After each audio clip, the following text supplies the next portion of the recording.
여러분들은 황금세장이라는 개념이 어떻게 생각하십니까? 황금세장. 이 말만 딱 들어요. 황금세장이라니까는, 멋있다. 갖고 싶다. 이런 생각이 드십니까? 네, 안 드는 게 정석이죠. 안 드는 게 정석입니다. 현대는 너무 삭막하고 극히 개인주의 사상으로 바뀌면서 심각한 현상들이 참 많이 생기고 있는 것이 현실입니다. 그것은 바로 이 사람들의 정서가 삭막해지고 그와 함께 이 정서가 삭막해짐으로 해서 생기는 변화들이 뭐냐면은 온갖 각종 정신질환들, 이런 게 맞을지는 모르겠어요. 이 표현이 맞는가는 모르겠는데, 정신질환이라든가 모든 것이 이런 질환들이 각종의 질환들이 많이 생기고 있는 것이 오늘 현대사회의 모습이다라고 좀 보는데요. 과거에는 이런 정신적인 질환이라든가 이런 심리적인 문제라든가 이런 정신과적인 이런 문제들이 어른들이나 특수한 직업을 가진다든가 아니면 가정 환경이 극히 불우한 이런 집안의 이 일부분의 사람들에게만 이렇게 생겼던 것이 바로 이 정신과적인 이런 질환들이었습니다. 그런데 오늘 현대에는 이런 환경이나 직업이나 상관없이 아주 다양한 사람들에게 참 많이 생기고 있습니다. 그리고 또 하나 더 심각한 것은 뭐냐? 옛날에 과거에 이 어른들이나 사회일을 하는 사람들에게 많이 생겼던 이런 것들이 이제는 어린 아이 때부터 시작해가지고 이런 정신적인 질환들이 심각해질 정도로 이런 현상이 참 많이 벌어지고 있는데, 제가 놀란 것은 딸들이 유치원 선생님 둘이 했는데 매년마다 자폐증이 있는 아이가 있다, 무슨 증이 있다, 이런 정신과적인 질환이 있는 아이가 꼭 있다는 소리를 들을 때에 정말 좀 안타깝기도 하고, 사회가 어떻게 해서 이런 현상까지 벌어졌을까라는 생각도 들기도 하고, 또 어떤 아이에 대해서 이야기를 하는 거 보면 저 아이는 왜 어린 나이에 또 우울증이 걸렸을까, 제 속으로만 우울증신 증상을 보이는 것일까라는 생각도 하는 그런 안타까운 현상이 오늘 현대 사회의 이런 모습이고, 그런 현상인데, 그런데 옛날에는 과거에는 가정 형편이 어렵고 부모가 문제가 있고 이렇게 하여튼 온전치 않은 가정에서 이런 일이 생겼다 하면은 오늘 현대에 생기는 많은 질환들이나 이런 문제가 있는 우울증이나 이런 정신과적인 문제가 있는 사람들 가정이나 배경을 살펴보면은 모두가 너무나 완벽하다 할 정도로 잘 되고 있고, 가정이 좋은 가정, 이런 환경도 좋은 환경, 이런 데 있는 사람들도 의외로 이런 현상이 좀 너무나 많이 있더라는 것입니다. 외부 사람들이 봤을 때 뭐가 부족할까?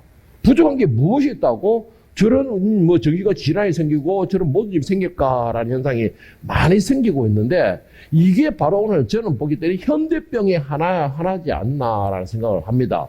현대 사회가 너무나 개인적이고 극히 소극적인 소수적인 이런 사회로 바뀌다 보니까는 사람들이 늘 어떻게 합니까? 사람과의 대인 관계를 이루기보다는 이 하나의 조그만 컴퓨터 칩 하나 가지고서 거기에 관계를 맺으니까는 정신과적인 문제가 생기고, 또 사회적으로 이 가다 묻지마 살인 사건이라든가 지금 한참 뉴스에 떠드는 게 뭐예요? 헤드락 살인 사건이라고.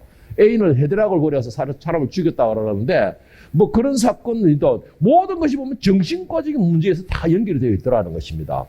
자, 왜 이런 상황? 사람들이 보면은 거의 배경들이 그렇다고 아까도 말했지만 불효하거나 그런 것도 아닌데, 배경들을 볼 때는 남들이 부러워할 수 있는 가정이고 배경인데도 그런 현상이 벌어지는 것입니다. 고든 맥도날드의 내면 세계의 질서와 영적 성장이라는 책이 있는데, 이 책 내용 중에 한 장면을 제가 한번 소개를 해드리고자 합니다. 수년 전, 이거는 이제 지금 제가 읽어드리는 책은 이 고든 맥도날드 사람이 내면의 세계와 질서, 영적 성장이라는 책을 저술하고 있을 때에 그의 친구에게서 보내온 편지의 내용입니다. 이 편지의 내용인데, 수년 전 나는 인생의 큰 좌절을 맛보았어. 내게는 훌륭한 아내와 사랑스러운 세 아들이 있었지만 내가 하던 일은 내리막길을 걷고 있었지. 친구가 별로 없었고 큰아들은 학교에서 낙제를 하며 문제를 일으키기 시작했으며 내가 극심한 우울증에 시달리면서 가정에는 엄청난 긴장과 불행이 몰려왔어. 그런데 그때쯤 해외로 파견되어 외국 회사에 근무할 기회가 왔어. 이 새로운 기회는 경제적으로나 경력상으로 아주 좋은 기회였기 때문에 다른 모든 가치를 제쳐두고 나는 그것을 인생 최우선의 과제로 삼았단다.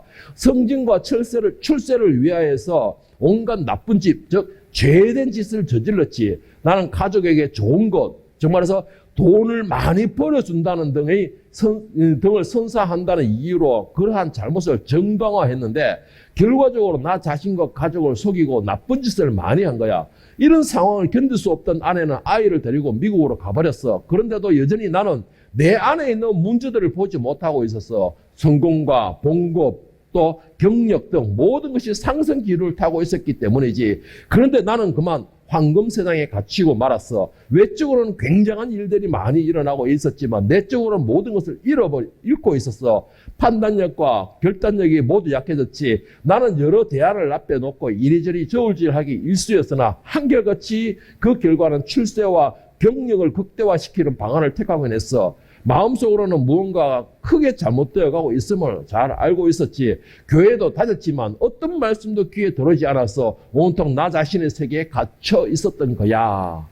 제가 이 내용을 몇 번을 읽으면서 어떻게 좀 간추릴 수 없을까 했는데 이걸 간추게 되면 말이 조화가 안 맞을 것 같아서 한 내용 부분을 앞에 잘라내고 뒤에 잘라내고 중간에 중요한 내용만 제가 가지고 읽어드린 겁니다. 제가 이 사람의 편지의 내용을 읽으면서 가장 마음에 와닿았던 단어가 있었습니다. 그 단어가 뭐냐면 바로 나는 그만 황금 세상에 갇히고 말았다라는 것입니다.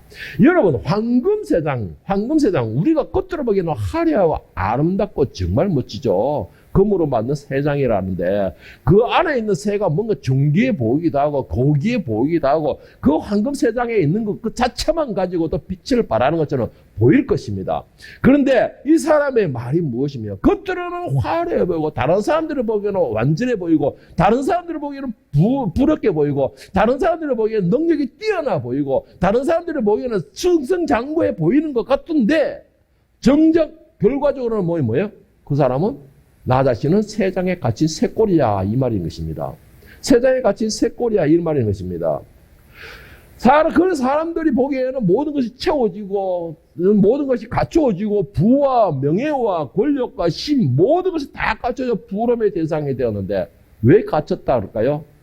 사람들이 볼 때는 그의 그 모습이 황금으로 된 세상에 그 안에 있어서 정말 와 대단하다 부럽다 이런 생각이 드는데 무엇이 과연 문제가 생겼다는 것일까요?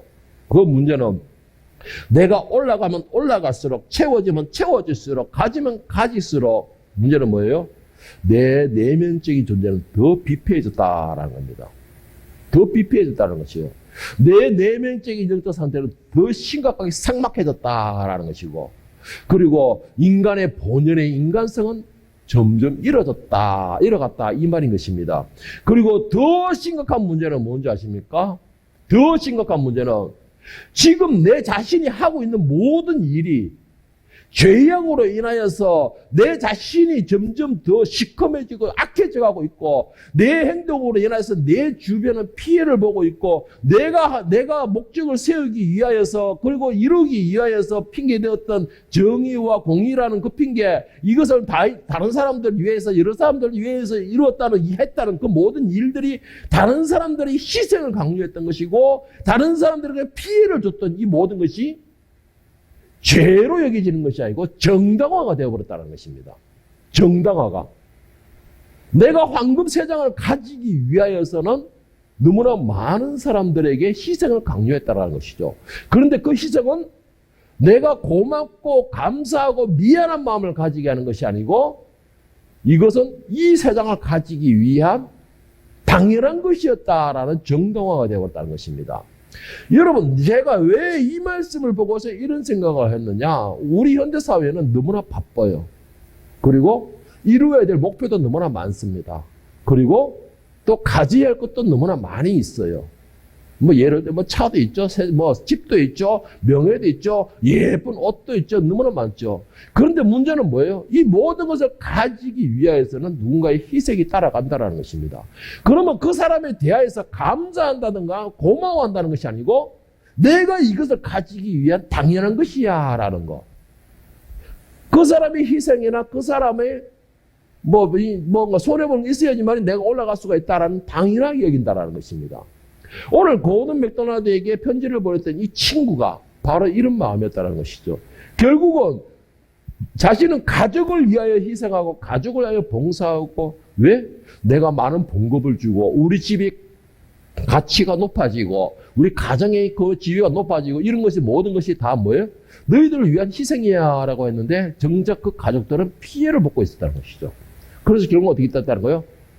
집을 나가버렸다는 거예요. 가족이 전체가 떠나버렸다는 겁니다. 오늘 본문 말씀은 이스라엘을 대표할 이 왕이 세워지는 과정에 있는 내용입니다. 오늘 이 말씀을 보면서 오늘 이 사울에 관하여서 한번 우리가 살펴볼 것인데 사무엘상 10장 18절 19절에 보면 이스라엘 자손에게 이르되 이스라엘 하나님 여호와께서 이같이 말씀하시기를 내가 이스라엘을 애굽에서 인도하여 내고 너희를 애굽인의 손과 너희를 압제하는 모든 나라의 손에서 건져내었느니라 하셨거늘 너희는 너희를 모든 재난과 고통 중에서 친히 구원하여 내신 너희 하나님 여호와를 버리고 이르기를 우리 위에 왕을 세우라 하는도다. 이스라엘 백성들은 하나님께서 세우신 그 사사를 통하여서 하나님께서 이스라엘을 통치하고 계셨는데 친히 통치하고 계셨는데 이스라엘 백성들은 사사를 통하여 하나님의 통치를 받는 것이 아니고 우리도 다른 나라들처럼 왕이 세워져서 우리 나라를 대표하는 사람이 세워져서 전쟁이 일어나거나 문제가 생길 때 그 왕이 우리를 대표해서 나와서 싸워주고 우리를 대표해서 앞장서 주기를 원하고 우리를 이끌어 주기를 원합니다 라고 이스라엘 백성들이 요구를 한 것입니다. 쉽게 말해서 무슨 말이에요? 다른 나라에 왕이 있어가지고 화려한 것처럼 뭔가 멋져 보이는 것처럼 뭔가 대표 있는 것처럼 막강해 보이는 것처럼 그런 아름다운 모습을 우리도 갖기를 원합니다. 이런 식으로 이야기를 한 것이에요.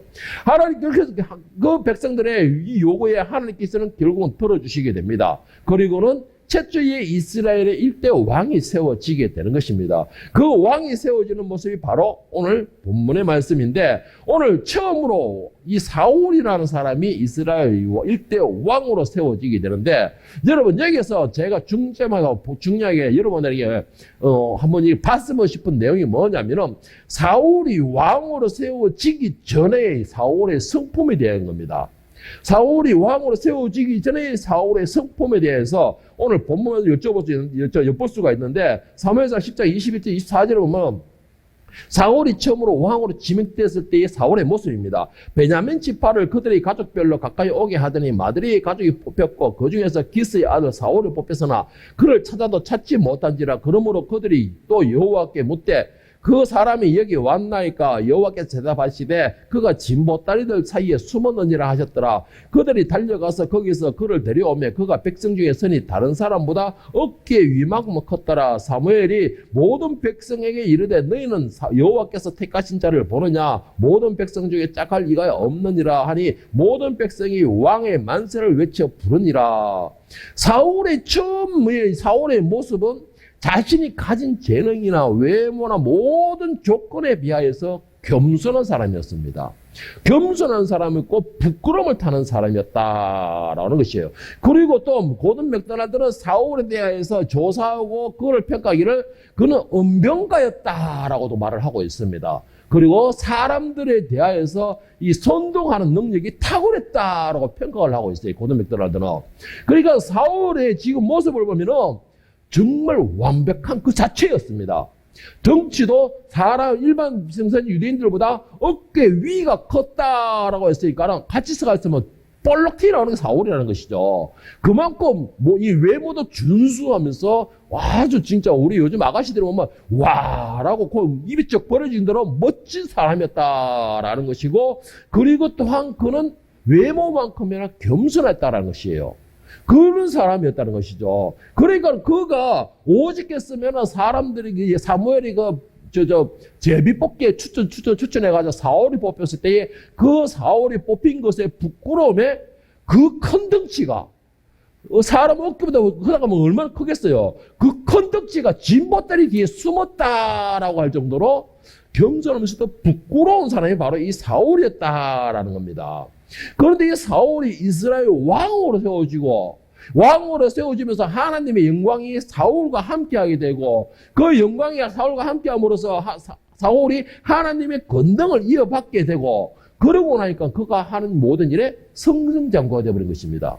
오늘 고든맥도날드 친구가 말한 것처럼 그가 하는 일은 모든 것이 승승장구가 되고 세워지고 명예를 얻게 되고 권력을 얻게 되더라는 것이죠.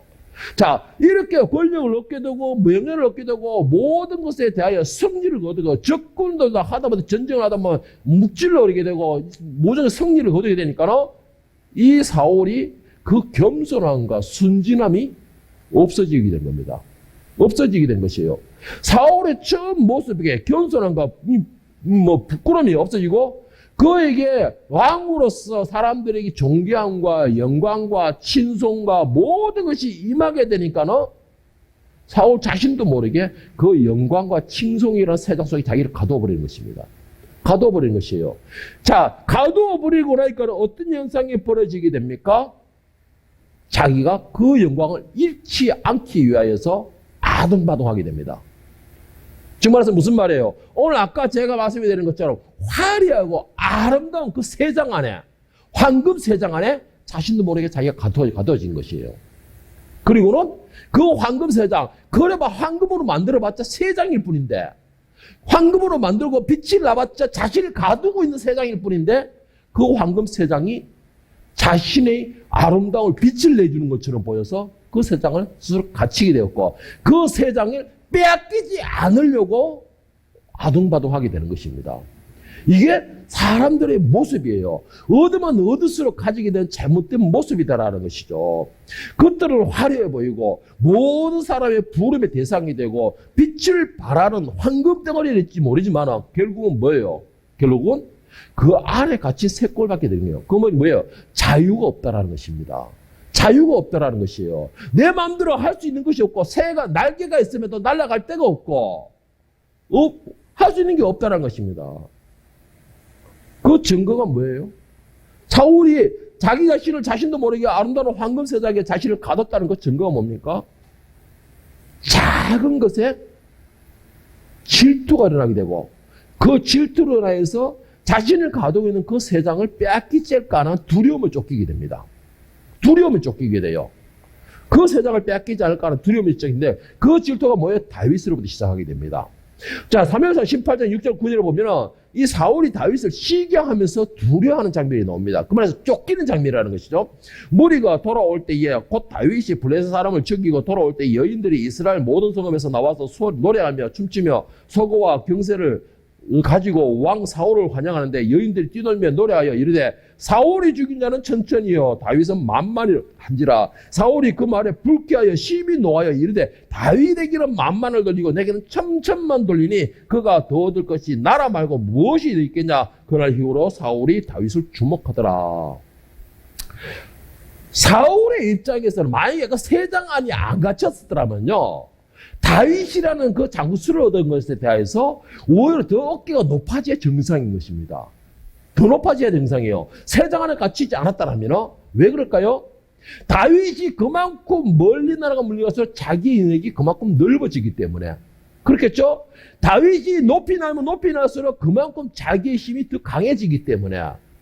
그런데 뭐예요? 세장 안에 갇혀 있다 보니까는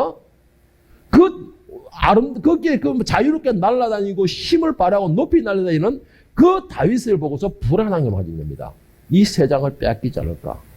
그 세상이 뭐예요? 황금으로 만들었다는 이야기죠. 황금으로 만들었다는 게 뭐예요? 영광과 존귀와 부귀와 모든 것을 다 의미하고 있잖아요. 그것을 빼앗기지 않을까 싶은 두려움에 빠진 거예요. 그러니까 그때부터 어떻게 되는 거예요? 사울이 그 세상을 지키기 위하여서 이제는 달리게 되는 겁니다. 뭐에 달리게요? 자기 자신이 쫓아오는 그 자격지심이라는 것에 대해 쫓기는 시사가 되어버리는 것이죠. 아무리 내가 아름답고 화려한 것에 화려한 것에 있다 할지라도 결국 세상밖에 되지 않는 것이에요. 여러분들 혹시 여러분의 능력이나 여러분들이 사람들에게 사랑받는 것을 인하여서 여러분 스스로가 우쭐해가지고 그 안에 갇히지는 않습니까? 그것을 더 얻기 위하여서 더 인정받기 위하여서, 더 내가 사람들에게 환영받기 위하여서 그것을 왜 쫓아가지는 않느냐라는 것입니다. 만약에 여러분들도 내가 더 인정받기 위해서, 더 사람들에게 환영받기 위해서, 더 사람들에게서 내가 눈길을 받기 위해서 그것을 위하여 노력한다면 결국은 여러분들도 그것만 화려한 황금세장에 같이 새 꼴이 되는 것입니다. 새 꼴이 되는 것이에요. 사울이 진보다리아의 뒤에 숨는 부끄러움과 겸손함과 그런 순진한 품성을 가졌을 때에 하나님께서는 그를 세우셨어요. 그리고 세장의 검으로 인해 빛을 발하는 것이 아니고 사울에는 그 자체를 빛을 발하게 하셨던 것입니다. 여러분, 중요한 거는 그거예요. 여러분들이 가지고 있는 세장의 그 검으로 인해서 여러분들이 빛을 내고 있습니까? 빛을 받고 있습니까? 아니면은 여러분 자체가 빛을 받고 있습니까? 여러분 이거 잘 생각하셔야 됩니다. 내가 그 능력과 사람들에게 인정하는 친성과 그 박수소리를 쫓아가고 그것을 얻기 위해서, 그것을 지키기 위해서 한다면은 결국은 나는 그것에 쫓기는 신사밖에 되지 않는 것입니다. 그것을 얻기 위해서 달려야 되는 것이고, 그것을 내가 다른 사람한테 빼앗기지 않기 위하여서 더 치열하게 인상을 쓰고 혈기를 내는 것이죠.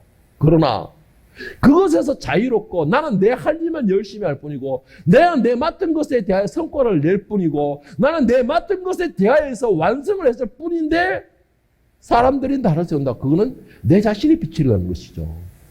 그러나 그것에서 자유로워야 돼요. 그것에서 자유로워야 돼요. 그것은 뭐예요? 그 자유로운 방법은 내가 세워지면 안 돼요. 사울은 하나님께서 그에게 함께 하심으로 그에게 능력을 베푸시고 영광을 주시면서 사울은 자신이 세워져 버렸어요. 자신이 세워져 버렸어요. 하나님이 세워서 세워지는 게 아니고 자신이 자기를 세워버린 것이에요. 그러니까는 하나님의 능력으로 침략했던 그 나라에 하나님의 제단이 세워지는 것이 아니고, 하나님의 성전이 세워지는 것이 아니고 자신의 성전비가 세워진 것입니다. 성전비가 세워진 것이에요. 그러니까 가장 큰 문제가 뭐예요? 아름답고 어떻게 해서든 자신을 알리고 어떻게 해서든 자신의 이름이 나와야 되니까 그 세상에 아름답게 빛나는 것입니다. 오늘 이 사울에 대하여서 이 고든 맥도날드는 어떻게 거의 해석을 하고 있느냐? 다윗은 이 자유로운 사람에 비해서 사울은 자신이 가진 황금세장을 빼앗길까 싶어서 다윗에게 지기와 질투로 인하여서 대적을 삼았다는 것이요. 다윗은 전혀 그 세상에 관심이 없었는데, 다윗은 그 황금세상에 아무리 아름다고 빛을 내더라도 전혀 관심이 없었는데, 사울 스스로가 다윗에게 질투를 가지게 된 것이죠. 그 질투로 인하여서 다윗을 쫓아가게 되는 것입니다. 오늘 야고보서 4장 14절 17절에 보면은 이 사울에 대한 인생을 이렇게 표현하고 있습니다. 이거 세 번역으로 제가 얘기 드릴게요. 여러분, 내일 일을 알지 못합니다. 여러분의 생명이 무엇입니까? 여러분은 잠깐 나타났다가 사라져버리는 안개에 지나지 않습니다. 도리어 여러분은 이렇게 말해야 할 것입니다. 주님께서 원하시면 우리가 살 것이고 또 이런 일이나 저런 일이나 할 것입니다. 그런데 여러분은 지금 우쭐대면서 자랑하고 있습니다. 그와 같은 자랑은 다 악한 것입니다. 그러므로 사람이 해야 할 선한 일이 무엇인지 알면서도 하지 않으면 그것은 그에게 죄가 됩니다. 여러분, 우리가 모든 것에 대한 영광은 하나님입니다. 우리가 세워지는 모든 것에 대한 틀은 하나님께 있다는 것이죠. 그런데 그 모든 것이 내 자랑이 되고 내 어깨가 높아지게 되면 결국은 그것이 뭐예요? 악한 것이 되고 죄가 된다라고 말하고 있는 거예요. 그렇게 되면 결국은 뭐예요? 내가 금방 화려한 세상에 갇혀있는, 아무것도 할 줄 모르는, 아무것도 할 수가 없는 같이 새 시대밖에 되지 않는 것입니다. 여러분, 겉으로 보기 황금 세상이 되어서 사람들에게 부러움의 대상이 뭐합니까? 사람들이 다 우리를 보는 대상이 되면 뭐합니까? 결국은 그 세상 밖을 벗어날 수가 없는데, 결국은 뭐예요? 죽은 인생밖에 되지 않는 것입니다. 처음 이 사울에게는 그 성품에 따라서 하나님이 세우셨습니다. 만약에 사울이 차라리 왕이 되지 않고 그 성품을 유지하고 살았다면 차라리 그 하나님께 더 인정받고 더 사랑받지는 않았을까요? 왜? 그 성품이 순진하고 겸손한 사람이기 때문에 하나님이 그를 세워서 이스라엘 왕으로 세워졌기 때문에, 그가 만약에 왕이 되지 않고 차라리 그 부끄러움 성품으로 있었으면 그가 더 하나님의 사랑받을 것이고, 하나님의 사랑받았다면 그가 더 자기 위치에서 더 빛을 발하지는 않았을 거냐라는 그런 생각을 저는 해보게 됩니다. 사울이 왕으로 세워지고 가진 것에 대하여서 빼앗길까 두려움에 이 쫓기는 신세가 되고 늘 초조한 신세가 되고 도망자의 신세가 되니까 결국은 어디까지 그것이 가야 되냐? 하나님을 대적하는 행위까지 가게 됩니다. 그 대적하는 대표적인 게 뭐예요? 하나님이 세우신 제사장들. 하나님을 제사지는 제사장들을 싸그리 몰살을 시켜버리게 됩니다. 사무엘상 22장 17절에 19절에 보면 왕이 좌우의 호위병에게 이르되 돌아가서 여호와의 제사장들을 죽이라. 그들도 다윗과 협력하여 또 그들이 합력하였고 또 그들이 다윗이 도망한 것을 알고도 내게 알리지 아니하였음이니라. 하나 왕의 신하들이 손을 들어 여호와의 제사장들을 죽이기를 싫어한지라. 왕이 도액에게 이르되 너는 돌아가서 제사장들을 죽이라 하매 에돔 사람 도액이 돌아가서 제사장들을 쳐서 그날에 세마포 에봇 입은 자 85명을 죽였고 제사장의 성읍 노베 남녀와 아이들과 젖 먹는 자들과 소와 나귀와 양을 칼로 쳤더라. 다윗이 그 황금세장, 그 자기를 가두는 세장을 지키고자 어디까지 갔느냐? 하나님을 대적하는 위치까지 가게 되고 말했습니다. 하나님을 대적하는 위치에 가게 되고 결국은 하나님과 함께 뭐예요? 대적관계 원수관계가 되어버린 것이죠. 하나님의 제사장들을 죽였으니 하나님께서 세우신 그 종을 죽였으니까 이것이 뭐예요? 사울은 인간이 되어서 하나님 앞에 감히 전쟁을 선포하는 도전장을 던지는 것과 똑같은 것이 된 겁니다. 사울의 이런 모습에 대해서 고든 맥도날드는 어떻게 그 이유 왜 하나님 앞에 도전장을 던지는 그런 어리석은 자리까지 가게 됐나라고 평가를 어떻게 했느냐. 사울이 이스라엘의 왕이 되자마자 성공은 너무 빨리 찾아왔다. 그래서 그는 인생의 한계를 깨닫지 못했다. 자기에게도 타인의 도움이 필요하고 하나님과의 관계를 가질 필요가 있다는 것과 심지어 자기 백성에 대한 책임을 생각하는 데조차 시간을 들이지 않았다. 쫓겨다니는 자의 표정이 나타나기 시작한 것이다. 사울은 바쁜 사람이 되었다. 그는 세상을 정복해야 할 대상으로 보았다. 그리하여 사울은 이스라엘의 큰 원수인 블레셋과의 전쟁이 임박했을 때 제사를 드리러 올 선지자 사무엘을 기다리다가 그가 제 시간에 돌아오지 않자 안달이 나서 견딜 수가 없었다. 그는 자신의 계획대로 일이 풀려나가지 않는다고 느꼈다. 그는 일을 계속 진행시켜야만 했다. 그가 택한 해결책은 희생제사를 자신이 직접 드리는 것이었다. 그리고 실제 그렇게 했다. 그 결과 그는 하나님과의 언약을 크게 파괴했다. 희생제사를 드리는 것은 사무엘 같은 선지자들의 책무이지 사울 같은 왕에서는 안 되는 일이었다. 그러나 사울은 자신을 몹시 중요한 인물로 여긴 나머지 그 사실을 잊어버린 것이다. 여러분, 한마디로 말하면 사울이 세워지고 하다못해 하나님의 제사장까지 죽여버리고 하나님의 종들까지도 옆에서 죽여버리고 이렇게 하게 되면서 뭐예요? 자신이 가장 소소한 존재로, 자신이 위대한 존재로, 자신 위에는 말만 있을 뿐이지 하나님조차도 없는 존재가 되어버린 것입니다. 하나님조차도 없는 존재가 되어버린 것이에요. 여러분, 왜 이런 일이 벌어질까요? 왜 이런 일이 벌어질까요? 자신을 한번 돌아보세요. 나는 이런 적이 없을까? 아니에요. 다 있습니다. 저도 이렇게 말하는 저도 그런 현상이 있었어요. 어떤 때에 사람들이 와, 야, 대단하다. 와, 대단하다. 너 능력이 있다. 너 정말 중요한 사람이야. 어떻게 해서 그런 지혜가 발해? 와, 어떻게 하면 그렇게 잘해? 내 어깨가 우쭐해지죠? 내가 대단해 보이죠? 내가 뭔가 능력자 된 것처럼 보이죠? 내가 뭔가가 사람들보다 뭔가 특별하게 돋보이게 되죠? 그때에 조심해야 되는 겁니다. 사울이 그때를 조심하지 않는 바람에 그것을 조심하지 않고 두려워하지 않고 그것을 누리물어나해서 결국은 뭐예요? 하나님 앞에 도전장을 던지는 어리석은 자가 되어버린 것입니다. 그렇게 되니까 결국은 그것이 쌓여지니까는 자신은 하나님이 세워진 게 아니고 하나님보다 더 존귀한 자가 되어버린 것이에요. 자신은 하나님보다 더 존귀한 자가 되어버린 것입니다. 그러니까는 감히 하나님의 제 종들을 해치는 것에 대한 두려움도 없었던 것이죠. 여러분, 이거 정말 조심해야 돼요. 저도 처음에 안수를 받고 노예 소속될 때 노예장님이나 모든 일 하다못해 가면 총회장님조차도 저를 갖다가 차 목사 대단하고 능력이고 기도의 사람이고 영적 사람이 이러니까는 내가 뭔가 진짜, 기도의 사람이고 능력 있는 사람이 그렇지 우쭐대지더라고요. 그러니까 어떤 현상이 벌어진지 아세요? 목소리가 커지더라고요. 목소리가 커져요. 그러면서 내가 뭔가가 정도를 먹는 것처럼, 나만 바로 세워 있는 것처럼, 나만 바로 보는 것처럼 착각을 일으키는 것입니다. 착각을 일으키는 것이에요. 그래서 어느 순간에 성령이 이건 아니잖아 라고 시작하시면서 한 대 탁 때리시니까 그때 정신이 번쩍 드는 겁니다. 그때부터는 입을 닫았어요. 난 아무것도 아니라는 것이죠. 여러분 정말로 조심해야 될 거, 사울이 가장 심각한 잘못이 뭐였냐? 세워질 때 거기서 멈출 줄을 몰랐다는 것입니다. 존귀함과 영광이 빛이 올 때에 그 빛에 대하여서 부끄러워할 줄을 몰랐다는 것이에요. 그래서 그는 빛을 누렸고 존귀함을 누림으로 결국은 하나님의 대적자가 되어버린 것입니다. 그 결과가 어떻게 됐습니까? 하나님이 그를 버리게 돼요. 하나님께서 그를 버리게 되었습니다.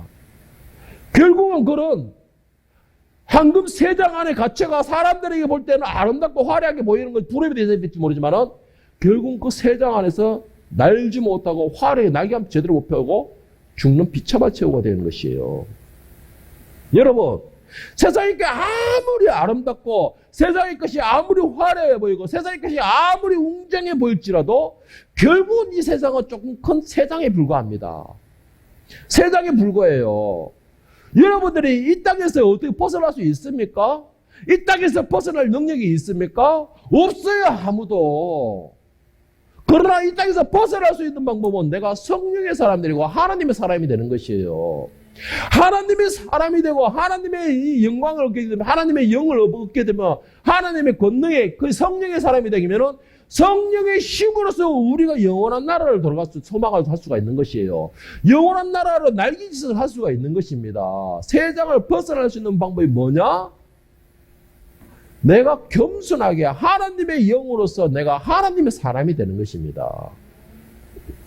내가 빛을 내는 것이 아니고 나라에 대해 하나님께서 영광 받으시고 하나님께서 나를 향하여 빛을 주시는 것입니다. 그 사람이 날개짓으로 날아갈 수가 있는 것이에요. 그런데 우리는 어떻게 생각하고 있습니까?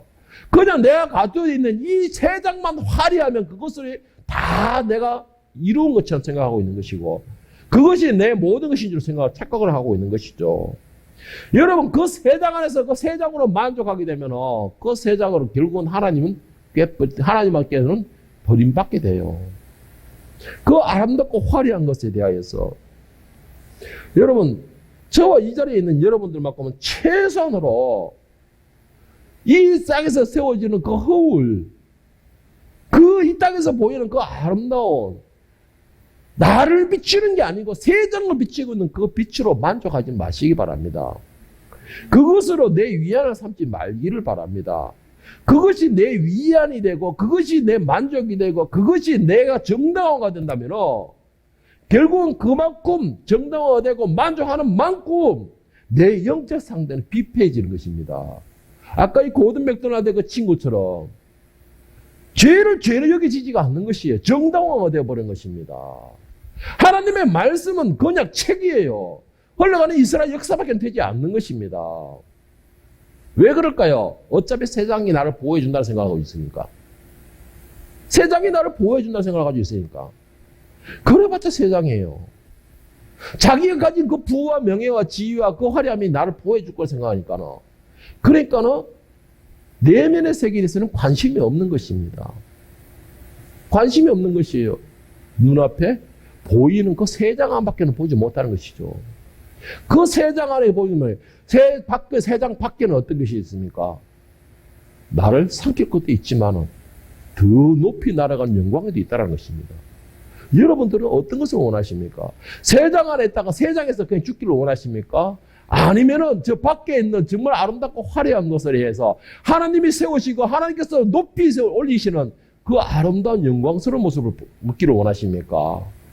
여러분, 혹시 내가 세상에 주는 그 세상 안에 갇혀 있다고 생각하지는 않습니까? 얼른 그 세상에서 벗어나기를 바랍니다. 그 세상 안에 있는 이상은 결국은 높이 나르지는 못합니다. 그리고 그 세상에 있는 이상은 결국은 내 자신은 그 세상 안에서 결국은 죽을 수밖에 없는 것입니다. 그 말이 무슨 말이에요? 결국은 멸망의 대상밖에 되지 않는 것입니다. 그러나 여러분들이 세상 밖을 벗어나서 하나님이 창조하신 그 하나님의 영광을 찬양하는 위치에 있다면 모든 영광은 하나님께 쓰고 내가 날아가는 것도 하나님의 은혜로 날아다니는 모든 영광을 하나님께로 돌린다면 결국은 여러분들은 더 높은 창공을 날아다닐 수 있는 아름다운 새의 모습이 될 것이고 그 아름다운 새의 모습이 될 때에는 세상이 빛을 발하는 것이 아니고 여러분 자신이 빛을 받게 된다는 것입니다. 그 빛을 받을 때에 겸손함을 가지시길 바랍니다. 내가 그 빛을 받을 때에 내가 그 영광을 누리게 되면 다시 세상 안에 갇히게 될 것이에요. 그 영광에 잡히게 되는 것입니다.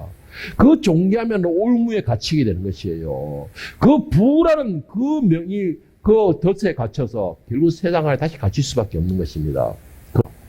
바울이 진보다리 뒤에 숨는 그런 부끄러움과 아름다운 내면을 가졌을 때 하나님이 그를 드러내서 세우셨습니다. 드러내서 세우셨어요.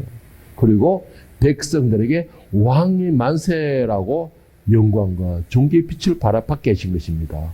오늘 여러분과 저도 내면의 아름다움으로 나의 나 된 것은 오직 하나님의 은혜입니다 라는 신앙 고백으로 하나님께 모든 것을 드릴 때에 하나님은 모든 것을 내세울 때에 하나님께 모든 영광을 바칠 때에 하나님께서 여러분에게 더 밝고 더 아름답고 더 화려한 빛을 여러분에게 비춰줄 수 있기를 비춰지는 존재가 되기를 예수님의 이름으로 간절히 축원합니다.